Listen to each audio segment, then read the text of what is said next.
Welcome to day two's history lesson. I'd like to find the right page in your pack, and you will have a picture here of somebody. And that person's name is Florence Nightingale. And we're going to learn today a little bit about her, who she was, what she did. First thing I'd like for you to do, if you can see the questions there, is to look at the picture of Florence Nightingale and talk to your partner. Who do you think she was? What do you think she did? And why do you think she was a significant person? I'd like to talk about that before you read through everything else, just to get your ideas ready first.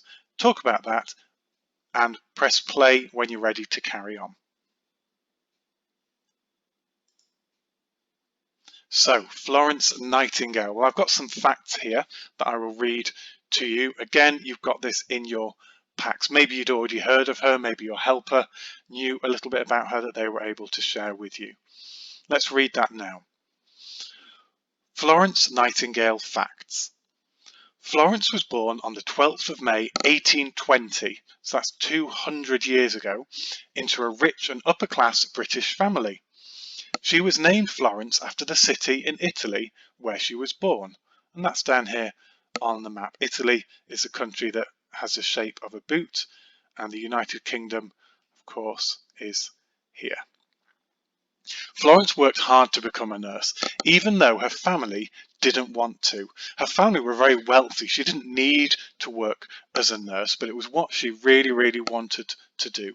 So she did it anyway. And between 1854 and 1856, Florence took some other nurses to the Ottoman Empire over here. Now, the Ottoman Empire doesn't exist anymore, but the large part of it is Turkey, which I know some of you have been to on holiday before. At that time, people weren't going on holiday. There was a war going on, and it was called the Crimean War. She went there and she cared for the wounded soldiers, the soldiers who'd been hurt fighting in that war. And Florence was known as the lady with the lamp, because when she was checking her patients during the night, she held a lamp in her hand. So sometimes she's called the lady with the lamp.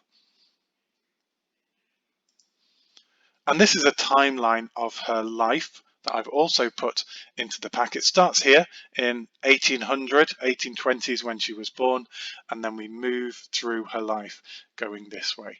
Take some time to have a look at that before we read it together, and pause the video, and then we'll talk about it. So look at the timeline yourself and pause the video now. And then we're going to talk about it together again. In 1820, Florence was born. In 1853, she became a nurse. Remember, her family didn't want her to become a nurse, but she really wanted to help people. And then in 1854, Florence went to nurse soldiers in the Crimean War. Nurse is a verb there. It means take care and look after them. In 1856, the Crimean War ends, and she returned to England as a hero. People were very grateful, and they thought it was such a special work that she had done. In 1860, the Nightingale Training School for Nurses opened, so a school for other nurses, and they named it after her.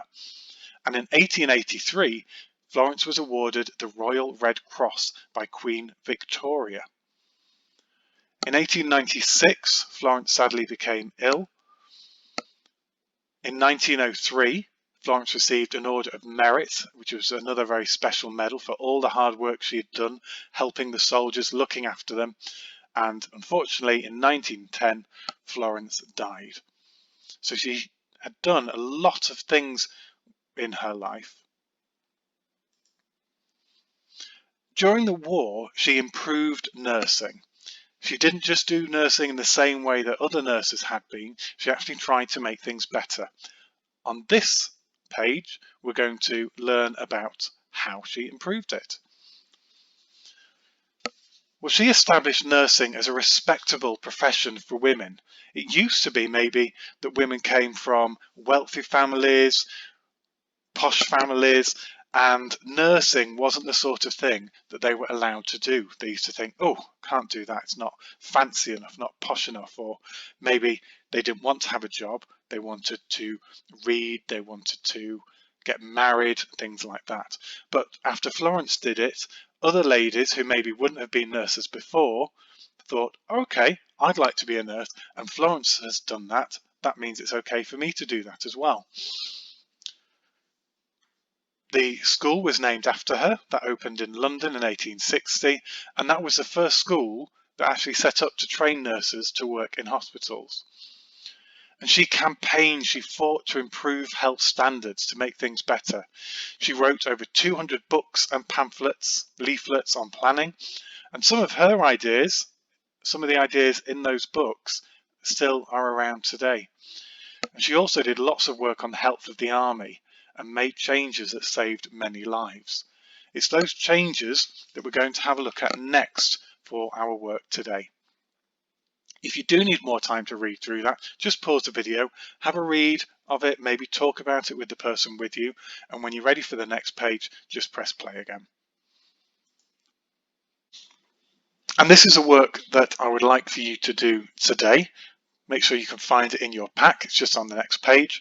And we've got some problems here from the hospitals during the Crimean War and some solutions as well. The problems you can read through yourself or with the person helping you.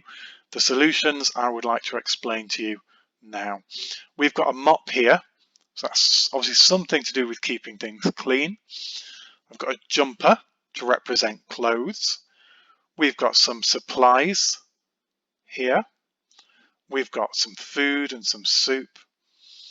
We've got a letter here. Now this letter is actually asking for more supplies to come. One of the things Florence did was encourage people to get more supplies to help, more medicine, more bandages, things like that. And then this is Florence with her lamp going around looking after people, checking that they're okay. So what you need to do is you need to read the problems and then draw a line to the right solution. You don't have to do it in order. Some of them might be a little bit easier. One of the ones I would do with you here is that the soldiers didn't have enough food. That was a problem. Well, which of these pictures matches the solution? It's that one there. So you would just draw a line and you'd keep going till you find all of the answers, or as many as you can. After you've done that, I'd like to explain some of them in sentences like this. And I've used the word so, that conjunction there. For example, if we looked at this one, the hospitals were very dirty. Well, cleaning is the answer to that one. So the hospitals were very dirty, so Florence Nightingale made sure that they were cleaned every day. I've used the pictures and I've explained what the problem is. I've used the word so, and then I've explained what the solution was. That's what I would like for you to do today. If you need any help, speak to the person who is helping you, read the work carefully, and carry on with the matching and the sentences. And I'll see you for the next lesson.